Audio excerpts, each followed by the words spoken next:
With the backing, we made that one work, right? I like that one verse. Let the amens proceed from the people again. That's what we need.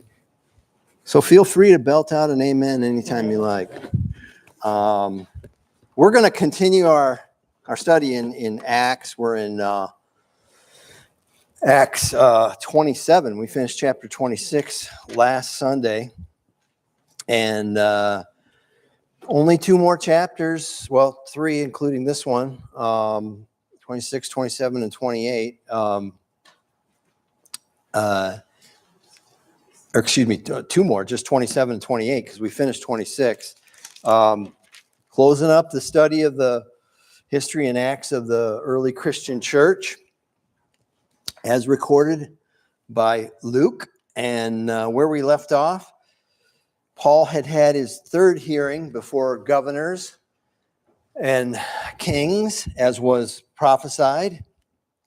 And he was found innocent of all charges, guilty of no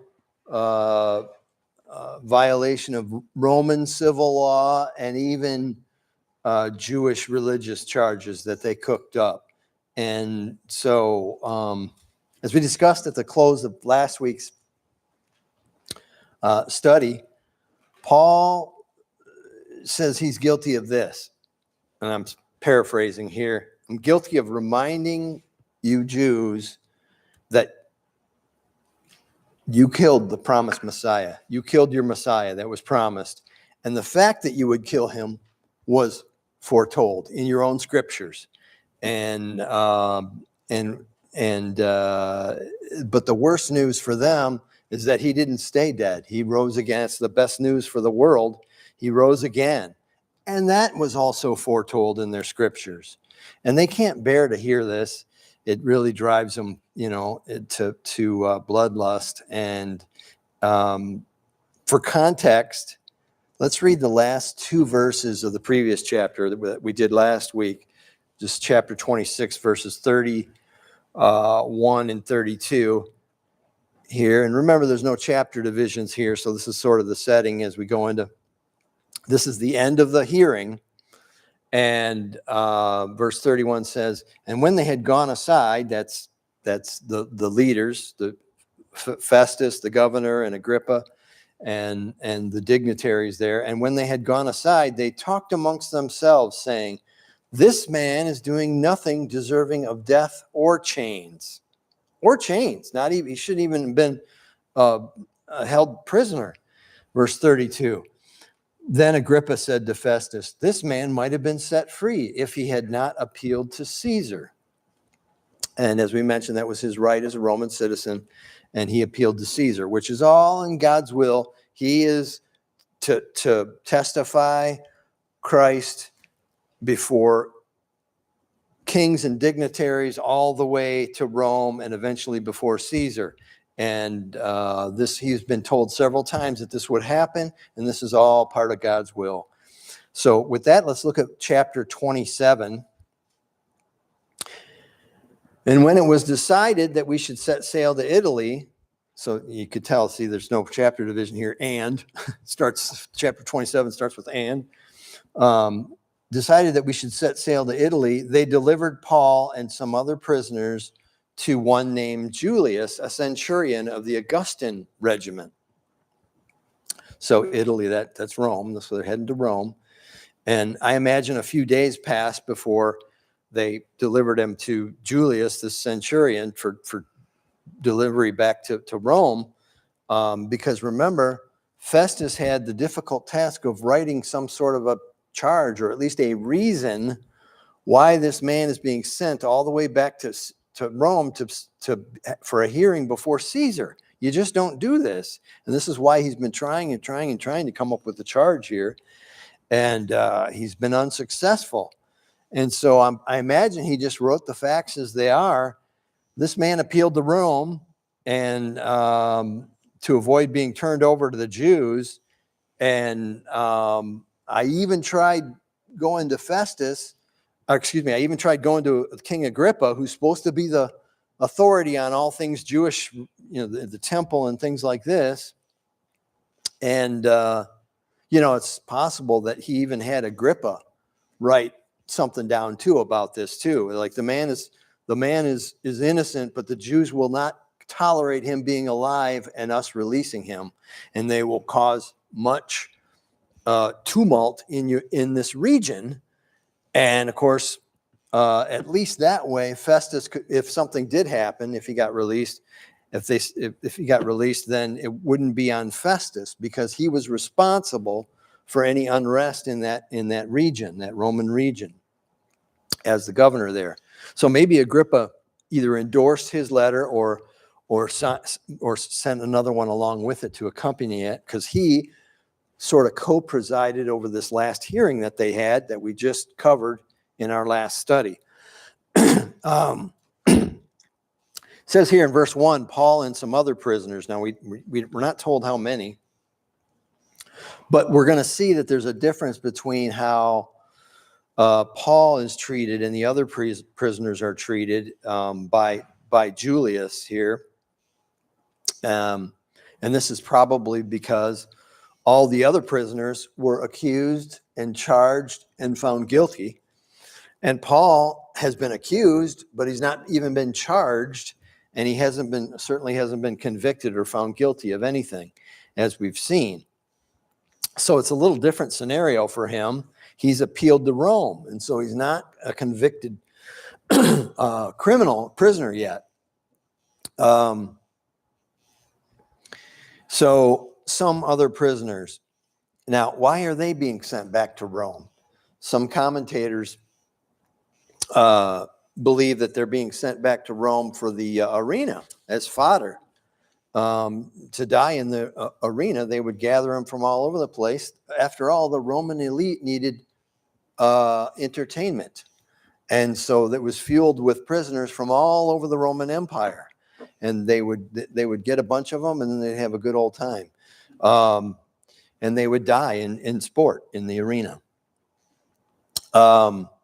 So a centurion of the Augustan regiment, it says here. Now, a centurion, we know, he's over 100 men. And he's part of a regiment, which is also called a cohort, which is 600 men. So there's 6 centurions, so over 100 men each, in a cohort or a regiment. And this Augustan regiment, some Bible scholars believe that they were part of a detachment that served as royal transport for prisoners back and forth between all the Roman provinces and the capital. Augustan just means revered, so it's a respected elite regiment. These are elite, and their uniforms, you could tell them from the other centurions, right? If you're part of the Augustan, if you're a centurion of the Augustan regiment, you could tell. I mean, they had different regalia all over them. I'm sure they had the nice pomp thing on top too. Helps make them look taller. But anyway, verse 2. So entering a ship of Adramyttium, we put to sea. Now notice so Luke's with them. Entering a ship of Adramyttium, we put to sea, meaning to sail along the coast of Asia. Aristarchus, a Macedonian of Thessalonica, was with us. So the writer Luke is able to accompany Paul, we see here in verse 2. And Aristarchus, this is a Gentile Christian that's chosen also to accompany Paul to Rome. And Julius permits this. So you can see the special treatment here. He's actually able to bring traveling companions along. Now, they probably had to pay their own passage on the ships and whatnot, but they're allowed to travel with Paul.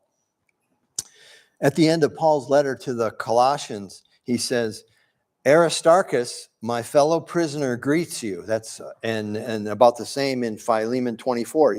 He talks about Aristarchus being still with him while he's writing these prison epistles after he's in prison here, coming up in the next year, in the following years here in Rome. So while he writes those prison epistles, this Aristarchus is still with him. Now, he's got a Greek name. He's a Macedonian, so he's Greek. He's a Gentile. And Aristarchus sounds like he's like from aristocracy. He's part of the upper class. He wasn't a slave. That would typically mean. Aristarchus, and the ship that they got on, Adramyttium. Now that's in Troas. That's the region that Luke is actually from. That's in modern Western Turkey, modern day Turkey, on the west coast of modern day Turkey. So anyway, we'll maybe see a map here in a minute, but verse 3.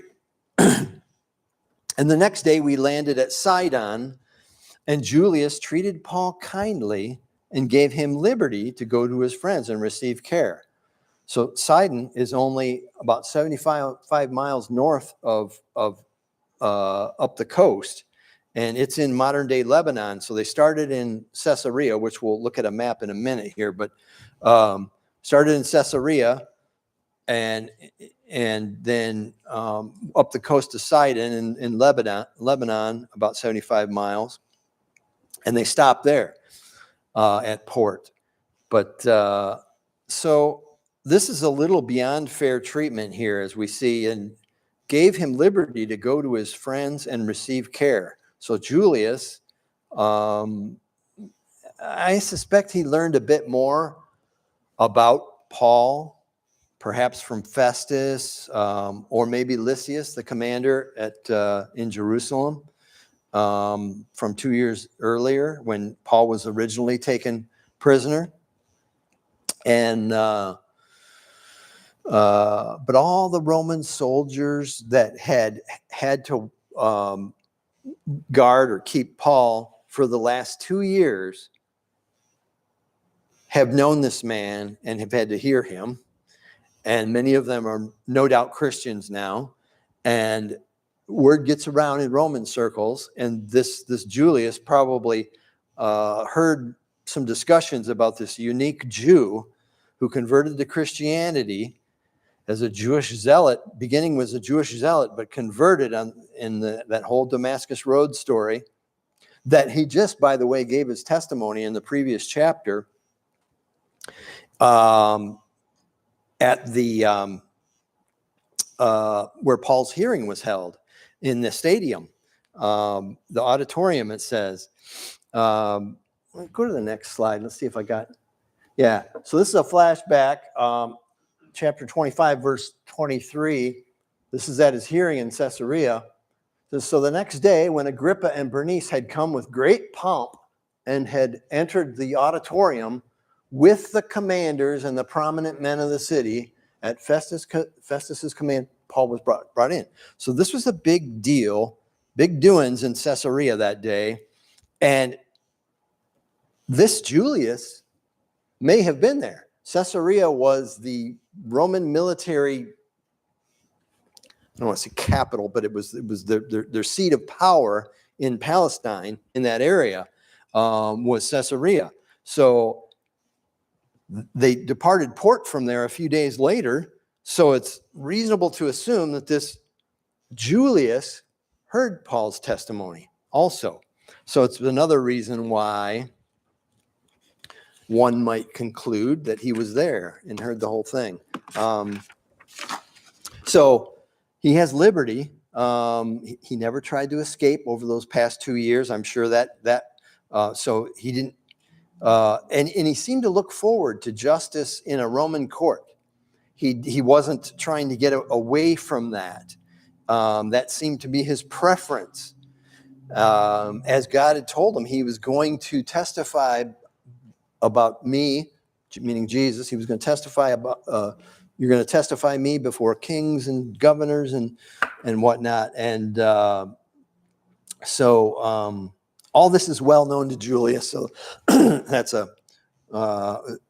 there's a good basis for that. Anyway, for him giving him liberty.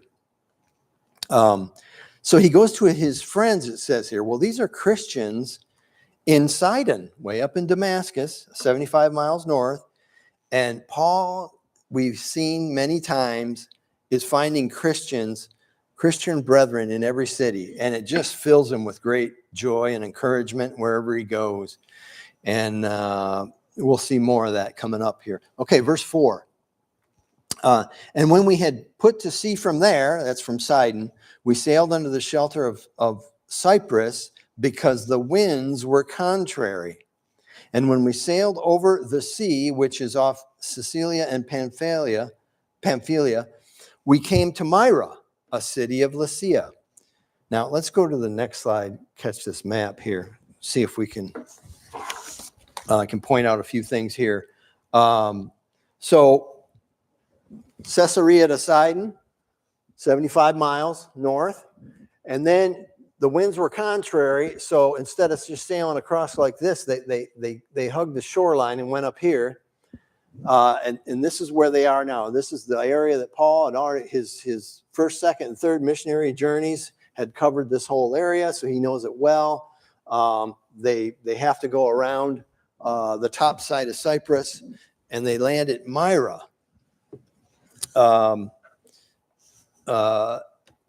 And if we go back to verse 2, remember what it said there? It says, so entering a ship from Adramyttium, we put to sea, meaning to sail along the coast of Asia. Well, that was their intent, but they get blown a little south here, as we see, because the winds were contrary. Look at verse 4. When we had put to sea from there, we sailed under the shelter of Cyprus because the winds were contrary. So now they landed in Myra that we saw, and there the centurion found an Alexandrian ship sailing to Italy, and he put us on board. So this Alexandrian ship is a grain freighter taking grain grown in Egypt, and it drops off in a few ports, and it's at this Myra right now, and it's gonna head to Rome. So he goes ahead and buys passage for his soldiers and all the prisoners to get on there. We're not told how many soldiers he brought with him, but I'm sure it was an ample amount.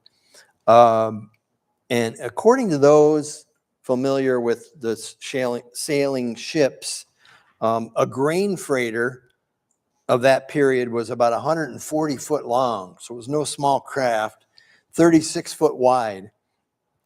And it had one giant mast with a big square sail instead of the multiple sails that you used to see in small ones and the different configurations. This just had this one giant one. And instead of what we think of as a rudder, they had these giant paddles that they operated with ropes in the back, which steered it. And they were sturdy. These were sturdy ships, but because of the design, they weren't as agile navigating contrary winds. When the winds are headwinds coming at them, they couldn't, adjust as well. And so it was more cumbersome when the weather was not favorable. So they'd have to zigzag and things like that, and they'd lose a lot of time, and it would wear the crew out trying to navigate in this. But anyway, verse 7. And when we had sailed slowly many days, remember the winds are contrary, verse 7, and arrived with difficulty at Cnidus, the wind not permitting us to proceed, we sailed under shelter of Crete off Salmone. Passing it with difficulty, we came to a place called Fair Havens, near the city of Lycia. We're going to see a map here in a minute, so I'll show you some of these places, this Salmone and Fair Havens near Lycia. But at this point, they came to a place called Fair Havens, and they were glad to be able to make port anywhere at this point. And it says a place called Fair Havens. This conveys that it wasn't even a city, because Luke has to name the nearest city, which was and still is no more than a small town. This just a few buildings there today.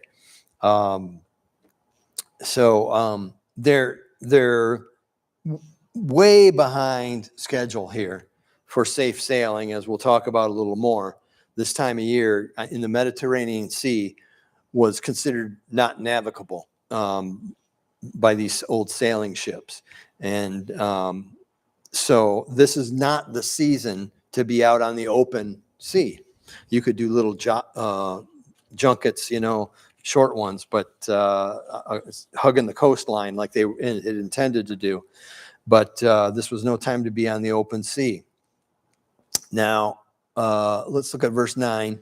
Now, when much time had been spent, you see they're losing time, and it's getting even further into the storm season and the unnavigable season on the Mediterranean Sea. And look at this. Much time had been spent, and sailing was now dangerous because the fast was already over. Paul advised them, now the fast is already over. That was just how Jews timed everything. After the fast is over, you really don't go out on the open Mediterranean Sea. They all kind of timed it by that. So it's understandable that Luke would say that. It's about October 5th. And the idea was that it was too dangerous, as I mentioned, on the open sea. They say mid-September until mid-March. So that's the better part of 7 months. And navigation on the open sea was basically came to an end for sailing ships. You think about the Edmund Fitzgerald, right, up here on Lake Superior, which is very small as compared to the Mediterranean Sea, but it's big, the Lake Superior. Edmund Fitzgerald was a steel freighter, much bigger than this ship. And it basically got snapped in half out on the open waters of Lake Superior. So think of what it can get like when the gales of November come in. Well, this is much like what we have here coming in. So the Mediterranean Sea is probably 100 times larger than Lake Superior. But so Paul advises them, verse 9. Now look at verse 10. He advises them saying, "Men, I perceive that this voyage will end with disaster and much loss, not only of the cargo and the ship, but also our lives." Now, my dad would have got along good with the Apostle Paul, just doom and gloom. Give up now, give up early. Everything's going downhill fast. Well, perceive that this voyage will end in disaster and much loss. Now, notice what he doesn't say here. He doesn't say, God has shown me that this voyage will end. He doesn't say that. He's just saying, look, he's really just saying what every experienced sailor is already thinking that's on this ship.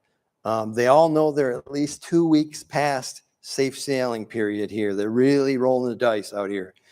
Verse 11. Nevertheless, the centurion was more persuaded by the helmsman, that's the captain, and the owner of the ship than by the things spoken by Paul. So who should the centurion trust? A prisoner or the experts? And folks, don't trust the experts. Didn't we learn our lesson on that over our lifetimes, and especially the last years? But Plato was often quoted by my dad, said, "I went to the experts and found they knew nothing at all." Nothing at all. So here we see the captain and the ship's owner have more than safety in their minds here. They've got contracts for delivery of grain. They got profit and self-interests and things like this. But it's hard to blame the centurion here. He could have told them what to do. The moment he stepped on that ship, he was in command of everyone on it, and they all knew it. So the centurion is in charge here. They had to go where he said and when he said. But Paul, we know from 2 Corinthians 11:25, it says that by this time, Paul had already been shipwrecked 3 times. So he knows a little bit about bad weather and being out at sea. And about this dangerous season. And it's been estimated by Bible theologians that Paul has traveled at least 3,500 miles by sea by this time as a witness for Jesus. So he knows a little bit about this. So verse 12, and the harbor was not suitable to winter in. So they're in Fair Havens. And because the harbor was not suitable to winter in, the majority advised, see, there we go with majority, that's mob rule. The majority advised to set sail from there also, if by any means they could reach Phoenix, a harbor of Crete opening toward the southwest and northwest. Now, don't ask me to explain how you can, a port can open to the southwest and the northwest at the same time. I think it just means it was, I'll show you it. I'll show you what I think he means by that. And they were going to winter there. So Phoenix, they open the centurion opens it up to a vote, and it apparently includes the sailors here. And this Fair Havens was anything but fair, a fair haven, a small town that just lacked accommodations, as we see here. It wasn't suitable. And it didn't have the provisions for this large crew that we're going to see how many are there in a minute here. It says not suitable to winter in. So we see the real problem here. This little hamlet doesn't have enough beer to get through the weekend, let alone 3 months or several months. And you don't do that with sailors. So they got to find a suitable port. Now Phoenix is only about 40 or 50 miles west of them. And it's a larger port with plenty of supplies and facilities there. And so they have a decision point here. They've got a real miserable winter, probably with inadequate shelter and everything, or take a chance for Phoenix. And the majority votes for Phoenix. And so now let's go to that other tab, Russell, and let's look at some of these places that we've been talking about here. First, let's zoom in on Crete, where they are, and on Lutro, which is over this way. I'll show you the other place. It's over right about there. Okay, zoom in more on that. A little more. See the old Phoenix there? Well, they were trying to make it to there. Now, it said it opens to a port that opens on the southwest and northwest. Well, I think they just mean it's got shelter from the weather's coming this way, hot and heavy, and this is the place to be, not where they are over here. So that's Phoenix, the one they wanted to go to, and back out, show them Crete again, just the whole. Yeah, there's the whole island, and now we're going to go over here. This is Fair Havens, Kali Limenes. Zoom in on that, which means Fair Havens. He doesn't have a mouse, so this is kind of hard. Keep going in. Well, so this is the port they're in. Not much there. Hit that. So this is it today. So even today, not much there, right? And if you back out, you'll see there's nothing after that. See, it's not much at all. So that's that today. Back out just a little more. And so this is the side that came around. What was that called again? That I forgot the name of it, but that they came around, that Salome or Salmoni or something like that. It was over here, and they came around here. So they hit here. They're thinking, man, if we could just make it to Phoenix, right over here, we're gonna have a good winter here. We can actually winter here. This is not a good place to winter. Not as nearly as many supplies. Lots of stuff over here. Not much down there. So that's where we are. Now look at the other tab, Russell. Let's look at Kali Limenes first. Is it there? No, I must not have pulled it up. Just go to new tab and type Kala, K-A-L-A. There, hit that one. Hit Wikipedia. 17 inhabitants in 2021. Kali Limenis meaning good harbors or fair havens, just like our Bible says, right near Lutro. And that's really all I wanted to show you there. It talks about, by the way, the Apostle Paul here in this chapter of Acts on his way. So there's that. What else did I need to show you there? So we see references to this here. We're going to see in verse 37 that there are 276 passengers on this ship. 276. Not enough provisions in Kali Limenis or Fair Havens here. So back to verse 13, yes. So when the south wind blew softly, supposing they had obtained their desire, putting out to sea, so they made their decision. We're going to try to make it to Phoenix, right? And thinking the wind's blowing softly now, we can make it to Phoenix. Only about 45 miles or so west of them. So they put out to sea and they sailed close by Crete. They wanted to stay right up on that coastline because the open sea was no place to be, as we've talked about here at this time of year. And so they're thinking they're right here. The soft wind deceived them, and they're thinking they can make it. Look at verse 14, though.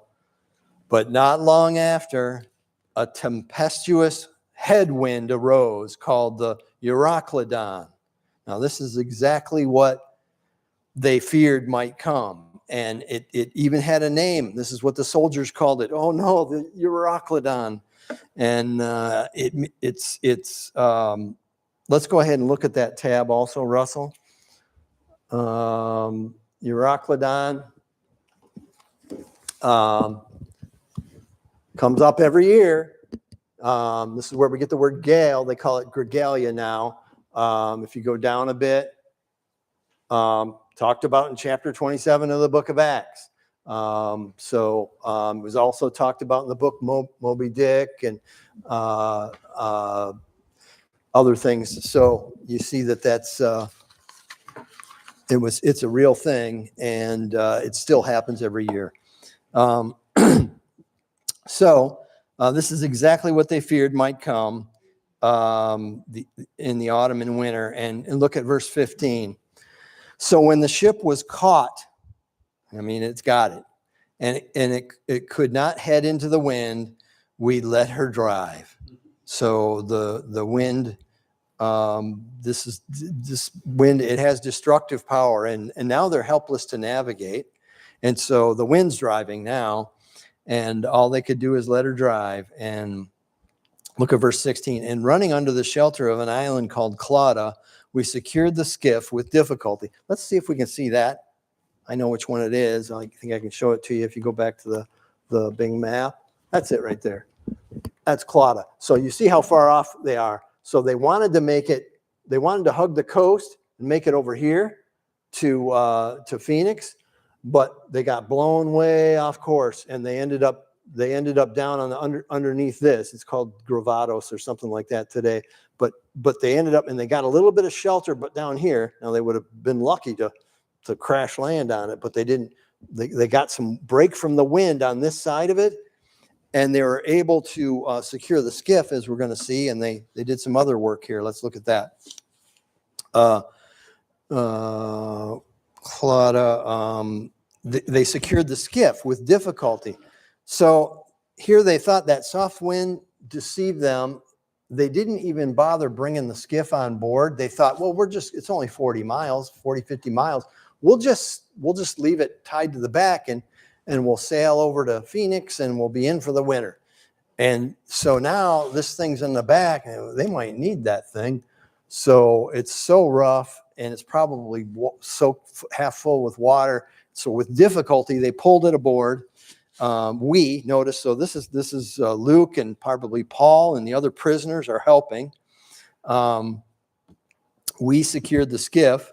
They're all involved in trying to save the ship at this point. It's just that bad.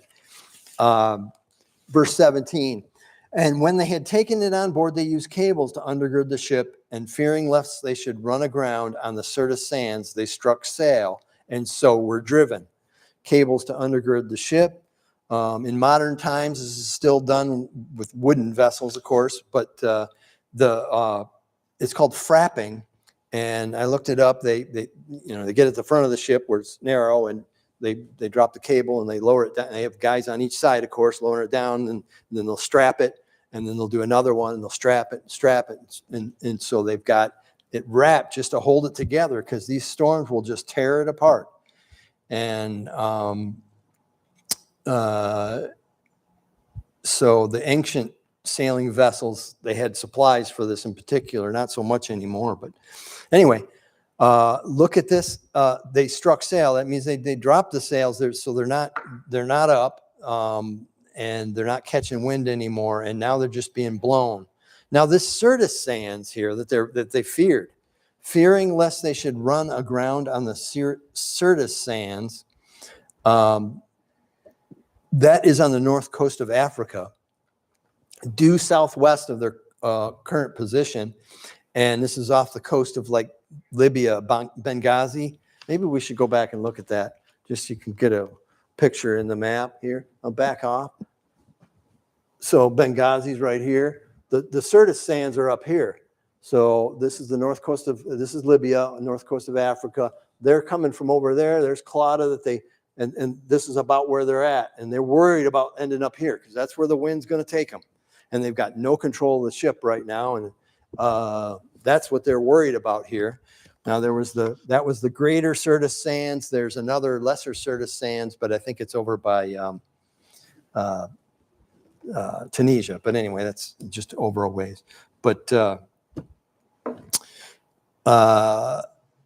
so, they make this well-known mistake here to be out during this time of the year, to be out on the open Mediterranean Sea. And they know what happens when you make that mistake. You end up driven down to the Syrtis sands and your ship ends up wrecked there and battered to pieces and nobody lives. And look at verse 18. And because we were exceedingly tempest tossed, the next day we lightened the ship. This is a good part of the cargo. They want to draft a little higher in the water. And they actually measure this with ropes to see how much draft they get. And they want to catch another couple feet up because they're going like this and the weight of the ship keeps it down more. And when it's on its way buoyanting back, the buoyancy back up, if it doesn't come fast enough, they get washed over the bow. They get washed over the sides. And when that starts happening, they start shedding weight to draft a little higher and be a little bit more buoyant. So this is what they're doing here. Verse 19. And on the third day, so 3 days now, they've been out just getting beaten up. And on the third day, so again, Luke and the prisoners and Paul, we threw the ship's tackle overboard with our own hands. So this Euroclydon is just blasting over the deck, and they're going for desperate measures now. Verse 20. Now, when neither sun nor stars appeared for many days, and no small tempest beat on us, all hope that we would be saved was finally given up.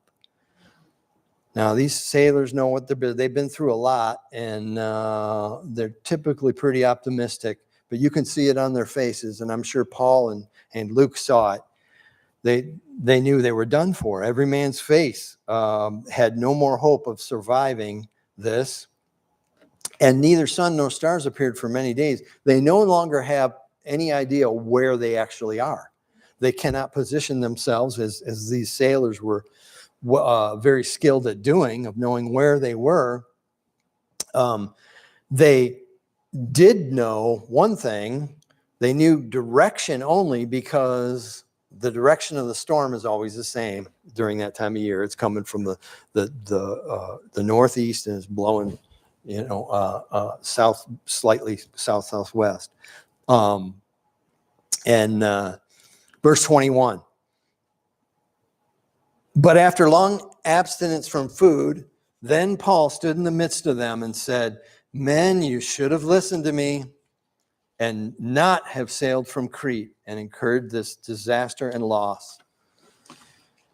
And nobody's thinking of eating here. And Fair Havens is sure looking fair now, but it wasn't when they were in port there.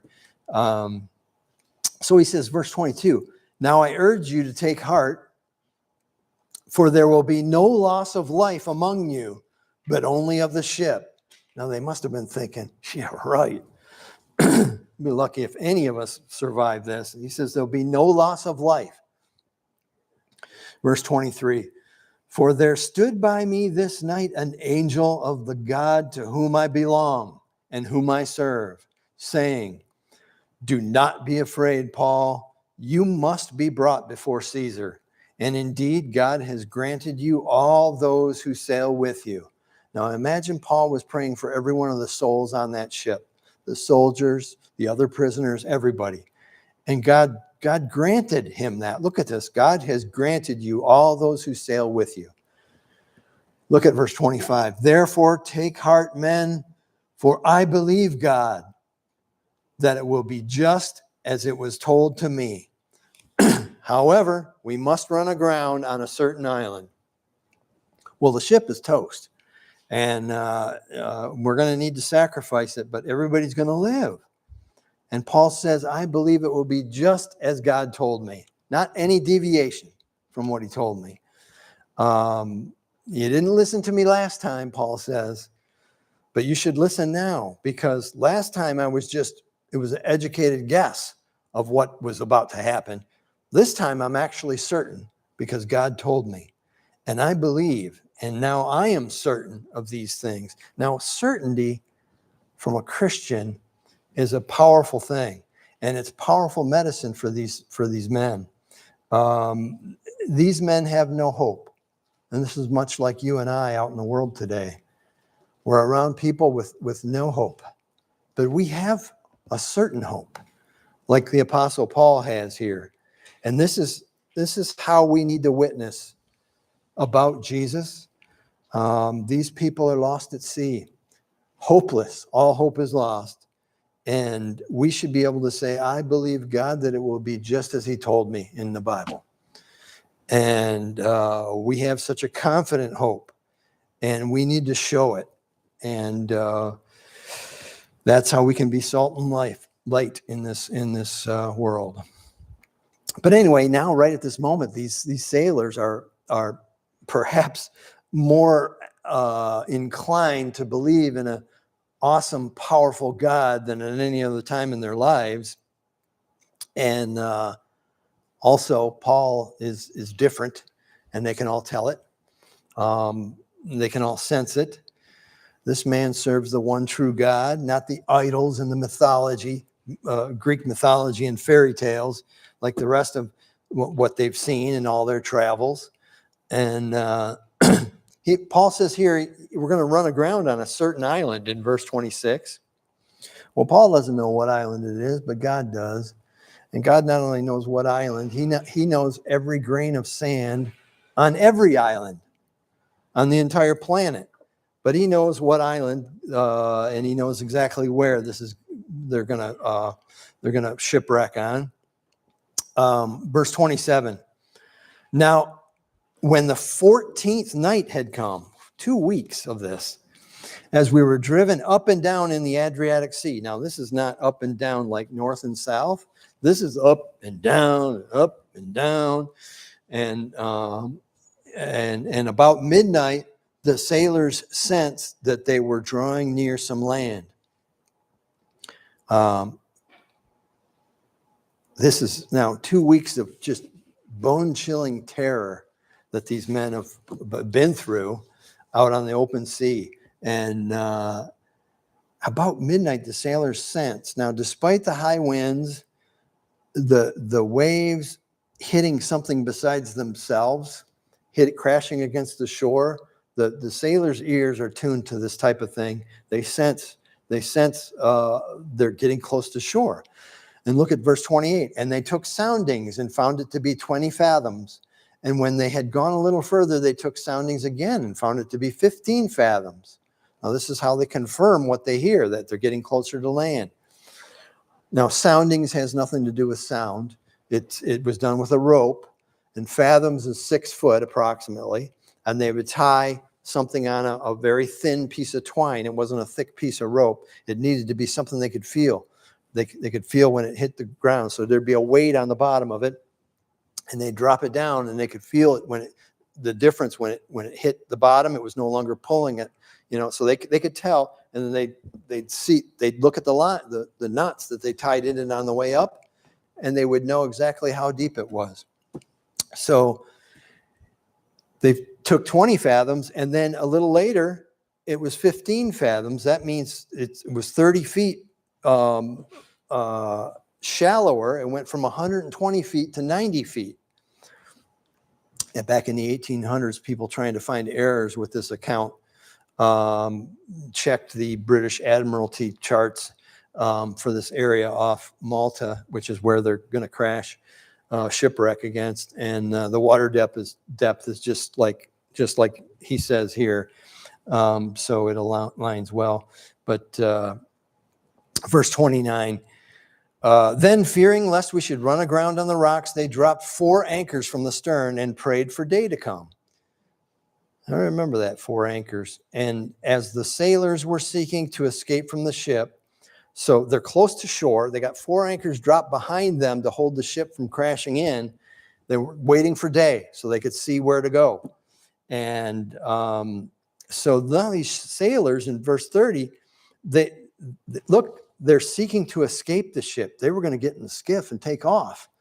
And they let down the skiff into the sea under pretense of putting anchors down. Oh, we're just going to drop a couple anchors from the front, you see, to keep it from wobbling around. And but Paul said to the centurions, verse 31, and the soldiers, unless these men stay in the ship, you cannot be saved. Then the soldiers cut away the ropes and let it fall off. Well, now who's the centurion believing? Well, now the captive slave is the one calling the shots here. Verse 33. And as the day was about to dawn, Paul implored them to take food, saying, today is the 14th day you have waited and continued without food, and have eaten nothing. Therefore I urge you to take nourishment, for this is for your survival, since not a hair will fall from your head, the head of any of you. Now that's a figure of speech. If they're like me, they're not going to get very far without one falling off, especially if they jump in the sea. But verse 35, and it just means they won't be harmed, right? Verse 35, and when he had said these things, he took bread and gave thanks to God in the presence of them all. And when he had broken it, he began to eat. Well, after he gave thanks to God, he began to eat. Now, that's an important model for us today. Do you ever sit down and begin eating and realize you didn't pray before you ate? You didn't thank God for it? Do you ever feel like an ingrateful hog, like I do? And I still do it. I'll sit down and take a bite and stick it in my mouth, and I can't even chew it. I got to stop and pray while I'm holding this food in my mouth, because I really don't want to chew it up and swallow it without praying. We need to not be ingrateful creatures. God has plenty of them that he's made, and let's not be one of them. We need to acknowledge our Creator and thank him, and we need to let the world see it. We need to let the world see us acknowledging God and thanking God before we eat. And it's a powerful message that everybody can do. And especially for your families, your kids, your co-workers, seeing you stop and pray. I know it almost seems embarrassing, but we should not be embarrassed of our God. We need to, this is something we need to do. And this model that Paul has given us here, right in front of them all. So he says this in front of them all. He prays out loud here. And look at this, verse 36. They were all encouraged, and they took food themselves. And in all, we were 276 persons on the ship. Now, I'm over time, but I'd like to finish this here, if you don't mind. 276. Now, Josephus lived in the same period. He lived from 37 AD to 100 AD, and this is about 60 AD. So Josephus was alive, and he wrote in his writings. Now, Josephus was a Jewish historian, and he wrote about being on a ship that had 600 people on it. So it wasn't uncommon. Now, that ship happened to sink also, but the point is, this 276 is not especially unusual. But what is unusual is that they're out in the open Mediterranean Sea during this time of year. That's they should not have been attempting that during that time of year. But so verse 38. So when they had eaten enough, they lightened the ship and threw out the wheat into the sea. Get it as high up in the water as possible. That means they can get the actual ship closer to shore before it runs aground. And it's just getting beaten with waves. And verse 40, and they let go the anchors and left them in the sea. Meanwhile, loosing the rudder ropes, and they hoisted the mainsail to the wind and made for shore. They're just going to let her drive right in there. Now, how many anchors did they have down? 4. Verse 29, we saw they dropped 4 anchors. Go to the Wikipedia tab about St. Paul's Island. This is right on Malta, where it turns out is where they're crashed here. St. Paul's Island. If you go down to here, right here, traditionally, St. Paul's Island was identified as the location for the shipwreck, but this has been disputed. Given the prevalent northeasterly winds and the sandbar and sandy beach mentioned in the Bible, it has been argued that it's more likely the actual shipwreck took place in the area known as whatever that is, which has a submerged reef, this is what they hit. They hit the reef. They were trying to make for the sandy beach, so which has a submerged reef and a sandy beach near St. Thomas Bay in the southeast part of the island. Look at this. Archaeologists have found the 4 anchors in St. Thomas Bay and documented the journey. So they found these 4 Roman anchors right there, positioned right where the Bible says they are, and they dated them right to this period. They were making for the beach. They saw the beach, but what they didn't see is the reef, and that's what they caught here. And verse 41, but striking a place where the 2 seas meet, they ran the ship aground, and the prow struck fast and remained unmovable, but the stern was being broke up by the violence of the waves. And the soldiers' plan was to kill the soldiers, lest any of them could swim away and escape. But the centurion, wanting to save Paul, verse 43, kept them. So because of Paul, all the rest of the prisoners were saved also, because they were going to kill them all. And he commanded that those who could swim jump overboard and get to land. If prisoners got away, the penalty was paid by the Roman guards that were supposed to be taking care of them. So they would pay the penalty of whatever the prisoner was supposed to pay. So rather than that, there'll be no escapees. They will die in captivity, and so they could get away. They would just execute them all rather than have any of them get away. But because of one man, Paul, all these prisoners were saved, and they knew it. Verse 44, and the rest, some on boards and some on parts of the ship, They grabbed and floated to shore. And so it was that all escaped safely to land, exactly as God had promised Paul would be. And they all survived that impossible storm. And we're going to see that they're on the island of Malta. Thank you for bearing with me as I finish that up. So next week we'll cover them on the Isle of Malta.